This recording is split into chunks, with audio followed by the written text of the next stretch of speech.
Inosibida ni Pinoy na gumaganda ang ekonomiya ng bansa. Ito ang sitwasyon ngayon, dagdag presyo sa krudo at posibleng pati LPG.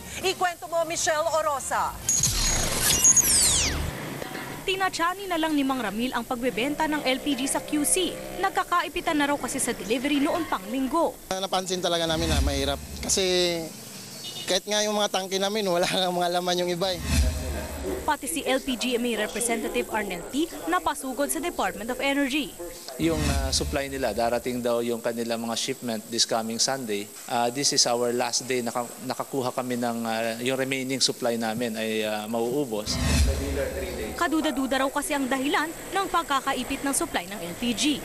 Isa sa pinagtatakahan ng LPGMA ay ang timing ng pagkakaipit ng delivery ng LPG. Dulo na kasi ng Hulyo at sa susunod na linggo, may nakaambang malakihang LPG price hike.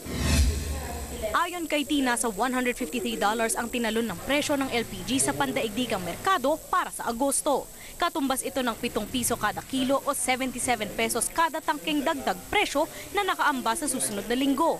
Pero sabi ng DOE, hindi mga kumpanya na langis ang problema, kundi ang nagdaang bagyo. Doon sa pagka-delay ng arrival ng importations, may impact talaga yon. Kung hindi lang siguro masama ang panahon ng buong linggo, very valid yung duda na yon. Kasabay nito muling tumaas ang presyo ng langis kanina. Aabot ng halos 2 piso kada litro ang nadagdag.